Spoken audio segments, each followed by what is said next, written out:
कृष्णाय वासुदेवाय हरे परमात्मने प्रणताः क्लेशनाशाय गोविंदाय नमो नमः। हरे कृष्णा। ओम नमः शिवाय। आज की कथा में आप सभी भक्तजनों का स्वागत है। आपका दिन शुभ और मंगलमय हो। तो आइए श्रवण करते हैं आज 5वें दिन की कथा का। और कथा सुनने से पहले आस्वादन कीजिए भगवान विष्णु के एक सच्चे भक्त की कथा। तो चलिए शुरू करें। एक गांव में एक भोला नाम का एक गरीब ब्राह्मण रहता था। उसे शास्त्रों का बहुत ज्ञान था। उसके पास गांव का कोई व्यक्ति कुछ पूछने आता था तो वह उसकी परेशानी का उपाय बता देता था। एक दिन उसकी पत्नी सुधा ने कहा, सुनो जी, आप जो सबको उपाय बताते रहते हैं, यह सब लोगों को मूर्ख बनाते हो या इस सब में कोई सच्चाई भी है? भोला बोला, तुम मेरी धर्म पत्नी होकर मेरी शिक्षा पर प्रश्न चिन्ह लगा रही हो। मेरी बात कभी झूठी नहीं होती। सुधा बोली, तो फिर अपने लिए कोई उपाय क्यों नहीं करते? तुम्हें दिखाई नहीं दे रहा हम कितने गरीब हैं? भोला बोला, मेरी गरीबी की माया तो मेरे श्री हरि जाने, लेकिन एक बात है, उन्होंने आज तक हमें भूखा नहीं सोने दिया। सुधा फिर बोली, एक दिन ऐसा भी आएगा कि गांव में आपको कोई नहीं पूछेगा, तब भूखा ही सोना पड़ेगा। इसी तरह भोला भगवान विष्णु की भक्ति में लीन रहकर गुजर बसर कर रहा था। तभी एक दिन उसके पास एक सेठ जी आए। सेठ जी ने कहा, भोला, मेरे पास बहुत पैसा है, लेकिन सुख भोगने के लिए संतान नहीं है। मेरा क्या कसूर है जो मुझे संतान का सुख प्राप्त नहीं हो रहा? भोला, सेठ जी, आपके पिछले जन्म के कर्मों के कारण आपके घर में संतान नहीं है। पिछले जन्म में आप एक शिकारी थे। आपने एक चिड़िया को मार दिया था। वह अपने बच्चों के लिए दाना लेने गई थी, जिससे उसके बच्चे भूख से तड़प तड़प कर मर गए। इसी कारण इस जन्म में आपको संतान का सुख नहीं मिल पाया। सेठ जी बोले, पंडित जी, कोई उपाय तो होगा? भोला बोला, सेठ जी, जब आपकी पाप कर्म समाप्त हो जाएंगे तो आपको यह सुख मिल सकता है। इसके लिए इंतजार करना होगा। सेठ जी बोले, मैं आपका घर धन से भर दूंगा, किंतु मेरे घर में संतान होने का उपाय बता दीजिए। यह सुनकर भोला को गुस्सा आ गया। उसने कहा, तुम मुझे धन से खरीदना चाहते हो? चले जाओ यहाँ से। उसके जाने के बाद सुधा ने कहा, जब वह सेठ धन देने को तैयार था तो तुम्हें क्या हो गया था? उसे उल्टा सीधा कुछ भी उपाय बता देते। भोला बोला, श्री हरि विष्णु का भक्त हूँ, झूठ बोलकर पाप की कमाई नहीं कर सकता। यदि तुम्हें मेरे साथ रहना है तो रहो, नहीं तो चली जाओ यहाँ से। यह सुनकर सुधा को बड़ा गुस्सा आया, लेकिन वह कुछ नहीं बोली और चुपचाप अपने घर के कामों में लग गई। जिस दिन से वे सेठ जी गए, उस दिन से गांव वालों ने भोला के पास आना बंद कर दिया, क्योंकि सेठ जी ने पूरे गांव में जाकर कहा कि वह तो लोगों को मूर्ख बनाकर पैसा ठगता है। ऐसी बातों को सुनकर गांव वाले भोला का विरोध करने लगे। कुछ समय के बाद भोला और सुधा की भूखे मरने की नौबत आ गई। तब सुधा ने कहा, मैंने तुम्हें कितना समझाया, लेकिन तुम तो विष्णु भगवान के चक्कर में पड़े हो। अब जब हम जिंदा ही नहीं रहेंगे तो भगवान जी की पूजा कैसे करोगे? कुछ और दिन बीत गए। अब दोनों से उठा बैठा भी नहीं जा रहा था। वे दोनों अपने घर में लेटे हुए थे। सुधा, लगता है मरने का समय आ गया। भोला बोला, मुझे तो लगता है भगवान से मिलने का समय आ गया है। तू भी आखिरी समय भगवान श्री हरि का ध्यान कर ले। भोला और सुधा दोनों श्री हरि भगवान विष्णु का ध्यान करने लगते हैं। उसी समय भगवान श्री हरि विष्णु उन्हें दर्शन देने के लिए प्रकट हो जाते हैं। भगवान, अब तो हमारे अंदर इतनी भी हिम्मत नहीं है कि आपके श्री चरणों में प्रणाम कर सके। अब तो हमें अपनी शरण में ले लीजिए। भगवान विष्णु, तुम मेरे ऐसे भक्त हो जो बिना किसी लालच के मेरी भक्ति कर रहे हो। इस कारण तुम्हें इसी संसार में रहकर धर्म की शिक्षा देनी होगी। तभी विष्णु की कृपा से भोला और सुधा दोनों पूर्ण रूप से ठीक हो जाते हैं। दोनों का भगवान विष्णु आशीर्वाद देते हैं, मेरी कृपा से तुम्हें अन्य धन की कभी कमी नहीं होगी। आज से तुम्हारा केवल मेरी भक्ति में ही रहना। ऐसा कहकर भगवान श्री हरि अंतर ध्यान हो गए और भोला का घर धन संपत्ति से भर गया और वो सुख संपन्नता के साथ रहने लगे और सभी गांव वाले भोला का सम्मान करने लगे और पहले की भांति ही भोला के पास अपने सवालों के जवाब ढूंढने चले आते थे और भोला से अपने बिगड़े कार्यों को भी पूछने के लिए आते थे। तो जैसे भगवान विष्णु ने भोला की मनोकामनाएं पूर्ण करी, वैसे सभी सुनने सुनाने वाले भक्तजनों की और हुंकारा भरने वाले सबकी मनोकामनाएं भगवान विष्णु पूर्ण करें। और अब सुनिए वैशाख मास महात्म्य की 5वें दिन की कथा। नारद जी कहने लगे, हे राजन, वैशाख मास सब धर्मों, सब प्रकार के वर्षों, सब महीनों से और सब दानों से अधिक क्यों है? हे महाप्राज्ञ, अब मैं तेरे सामने कहता हूँ, तू ध्यान से सुन। जब सब युगों का अंत होता है, तब सब देवताओं के राजा शेष साई विष्णु भगवान संपूर्ण लोक जीवों को अपने उदर में समेट समुद्र में शयन करते हैं और योग माया के प्रताप से अनेक एकता को प्राप्त होते हैं एवं एक निमेष व्यतीत होने पर वेद प्रार्थना करके भगवान को जगाते हैं। तब भगवान ने अपने उदर में स्थित जीवों की रक्षा की और उन्हें अपने अपने कर्मों का फल देने के लिए सृष्टि के रचने को मन में विचार किया। मन में विचार किया। तब विष्णु भगवान की नाभि से त्रिलोकी का आधार रूप सुवर्णमय कमल उत्पन्न हुआ। उसी कमल से विराट पुरुष रूपी ब्रह्मा उत्पन्न हुए।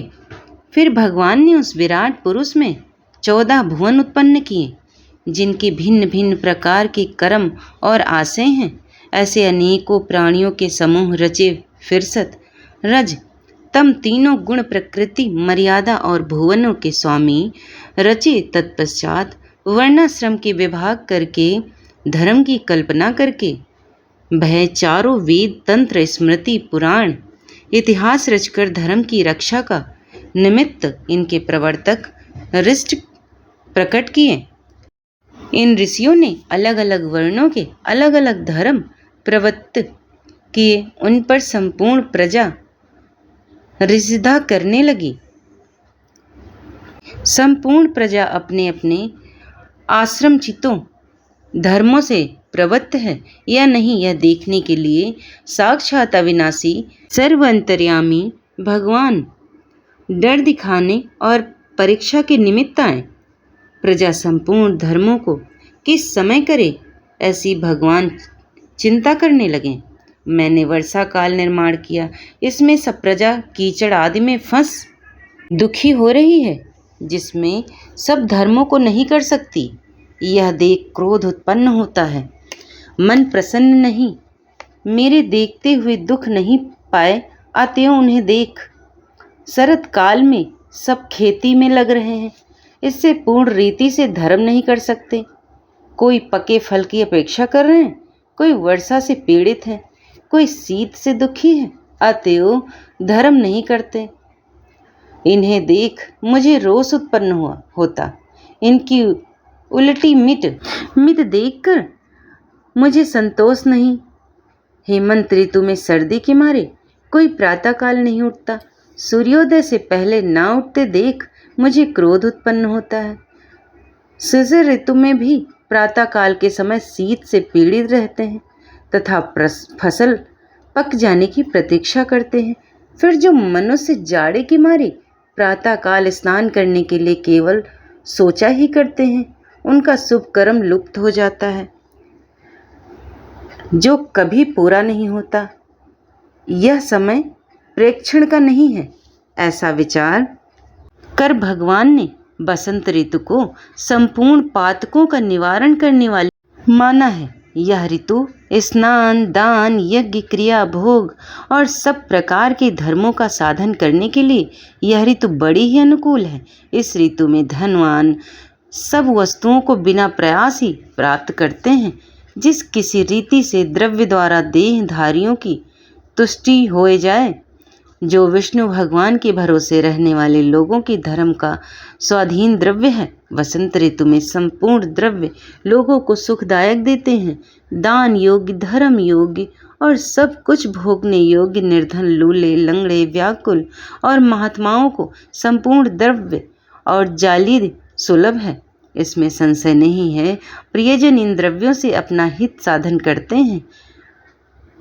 पन्न, पुष्प, फल, शाकादि प्रिय वचन, माला, तांबूल, चंदन, पग धोना तथा नम्रता के साथ करते हैं। मैं उनको वर देता हूँ। ऐसा कहते हुए विष्णु भगवान लक्ष्मी सहित आश्रमों के आंगन, उद्यान स्थल लक्ष्मी दिखाने लगे। देवता, मुनीश्वर, सिद्ध, चारण, गंधर्व, किन्नर, नाग, राक्षस सब स्तुति करते हैं। वर्षास प्रवासियों के घरों में जाकर मीन की संक्रांति के कर्क की संक्रांति तक लक्ष्मी और सब देवताओं और मुनियों सहित भगवान रह करके लोगों के कर्मों का निरीक्षण करते हैं। धर्माचरण वाले पुरुषों की मनोकामना पूरी करते हैं और मंदोत्व की आयु और धनादि हरते हैं। जो वैशाख में भगवान की पूजा करते हैं तथा उनके चल मूर्ति रूप साधु महात्माओं को भगवान क्षमा कर देते हैं। जैसे अपने देश में आए हुए राजा को देख उस देश के निवासी मनों से बहुमूल्य भेंट पूजा लेकर राजा की पूजा करते हैं, तब राजा पूजा के आकारादि द्वारा जान लेते हैं कि अमुक की सेवा पूरी है, अमुक की न्यून है। जो पूजा अधिक होए तो प्रसन्न होकर निश्चय ही उसे मनोवांछित फल देते हैं, और जिनकी पूजा ठीक से नहीं हुई है उन्हें दंड भी देते हैं। ऐसे ही विष्णु भगवान वैशाख मास में जो अच्छी रीति से पूजा करते हैं उन्हें मनोवांछित फल देते हैं, और जो नहीं करते हैं उनकी धनादि को हर लेते हैं। धर्म के रक्षक देव सारंग पाणी विष्णु भगवान इस मास में प्राणी की परीक्षा करते हैं, इसलिए यह महीना सबसे उत्तम है। और अब सुनेंगे पापनाशक सूत्र। सर्वव्यापी विष्णु को सदा नमस्कार है। श्री हरि विष्णु को नमस्कार है। मैं अपने चित्त में स्थित सर्वव्यापी अहंकार शून्य श्री हरि को नमस्कार करता हूँ। मैं अपने मानस में विराजमान अव्यक्त, अनंत और अपराजित परमेश्वर को नमस्कार करता हूँ। सबके पूजनीय, जन्म और मरण से रहित प्रभावशाली श्री विष्णु को नमस्कार है। विष्णु मेरी बुद्धि में विराजमान है, विष्णु मेरे अहंकार में प्रतिष्ठित है और विष्णु मुझ में भी स्थित है। श्री विष्णु की चराचर प्राणियों के कर्मों के रूप में स्थित हैं। उनके चिंतन से मेरे पाप का विनाश हो। जो ध्यान करने पर पापों का हरण करते हैं और भावना करने से स्वप्न में दर्शन देते हैं। इंद्र की अनुज शरणागत जनों का दुख दूर करने वाले उन पापाहारी श्री विष्णु को मैं नमस्कार करती हूँ। मैं इस निराधार जगत में अंधकार में डूबते हुए को हाथ का सहारा देने वाले परात्पर स्वरूप श्री विष्णु के सन्मुख प्रणता होती हूँ। सर्वेश्वर प्रभु कमल नयन परमात्मन ऋषिकेश आपको नमस्कार है। इंद्रियों के स्वामी श्री विष्णु आपको नमस्कार है। नरसिंह अनंत स्वरूप गोविंद समस्त भूत प्राणियों की सृष्टि करने वाले केशव, मेरे द्वारा जो दुर्वचन कहा गया हो अथवा पापपूर्ण चिंतन किया गया हो, मेरे उस पाप का प्रशमन कीजिए। आपको नमस्कार है केशव। अपने मन के वश में होकर मैंने जो ना करने योग्य अत्यंत उग्र पापपूर्ण चिंतन किया है उसे शांत कीजिए। परमार्थ परायण ब्राह्मण प्रिय गोविंद अपनी मर्यादा से कभी च्युत न होने वाले जगन्नाथ, जगत का भरण पोषण करने वाले देवेश्वर, मेरे पाप का विनाश कीजिए। मैं माध्याह्न, अपराह्न, सायंकाल एवं रात्रि के समय जानते हुए अथवा अनजाने में शरीर एवं मन वाणी के द्वारा जो भी पाप किया हो, पुंडरीकाक्ष, ऋषिकेश, माधव, आपके इन 3 नामों के उच्चारण से मेरे ये सारे पाप क्षीण हो जाएं। कमल नयन लक्ष्मीपते, इंद्रियों के स्वामी माधव, आज मेरे शरीर एवं वाणी द्वारा किए हुए पापों का हनन कीजिए।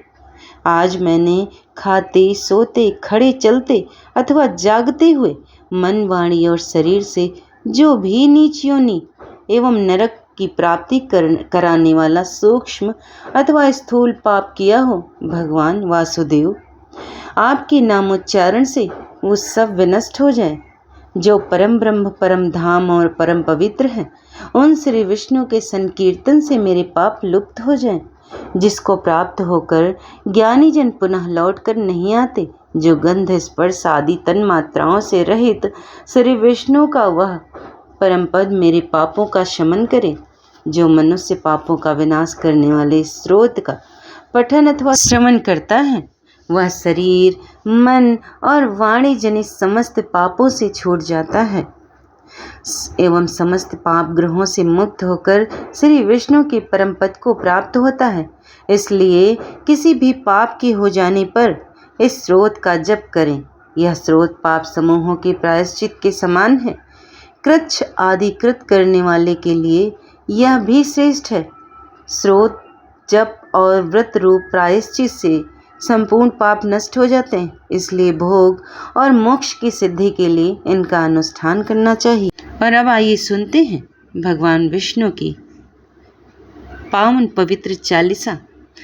विष्णु सुनिए विनय, सेवक की चितलाए, कीरत कुछ वर्णन करूं, दीजिए ज्ञान बताए। कष्ट न सावन अखिल बिहारी, प्रबल जगत में शक्ति तुम्हारी, त्रिभुवन फैल रही उजियारी। सुंदर रूप मनोहर सूरत, सरल स्वभाव मोहिनी मूरत, तन पर पीताम्बर अति सोहत, बैजंती माला मनमोहत, शंख चक्र कर गदा विराजे। देखत दैत्य असुर दल भाजे, सत्य धर्म मद लोभ न गाजे, काम क्रोध लोभ न छाजे। संत भक्त सज्जन मन रंजन, धनुज असुर दुष्टन दल गंजन। सुख उपजाए कष्ट भव भंजन, दोष मिटाए करत जन सज्जन। पाप काट भव सिंधु उतारण, कष्ट नाश कर भक्त उबारण। करत अनेक रूप प्रभु धारण, केवल आप भक्ति के कारण। धरण धेनु बंद तुम्हें पुकारा, तब तुम रूप राम का धारा। भार उतारा सुरदल मारा, रावण आदि को संहारा। आप वराह रूप बनाया, हरणाक्ष को मार गिराया। धर्म सत्य तन सिंधु बनाया, 14 रत्नन को निकलाया। अमिलख असुरन द्वंद मचाया, रूप मोहनी आप दिखाया। देवन को अमृत पान कराया, असुरन को छवि से बहलाया। कूर्म रूप धर सिंधु मझाया, मांद्राचल गिरी तुरंत उठाया। शंकर को तुम फंद छुड़ाया, भस्मासुर को रूप दिखाया। वेदन सब जब असुर डुबाया, कर प्रबंध उन्हें ढूंढवाया। मोहित बनकर खलहि नचाया, उसही कर से भस्म कराया। असुर जलंधर अति बलदाई, शंकर उन कीन लड़ाई। हार पार शिव कमल बनाई, छीन सती से छल खल जाई। सुमिरन कीन तुम्हें शिवरानी, बतलाई सब विपत कहानी। तब पुन बनी मुनीश्वर ज्ञानी, वृंदा की सब सुमिरत भुलानी। देखत दीन 3 धनुष शैतानी, वृंदा आए तुम्हें लपटानी। हो स्पर्श धर्म क्षतिमानी, हना असुर उर शिव शैतानी। तुमने ध्रुव प्रहलाद उबारे, हिरण्याकुश को आदि खल मारे।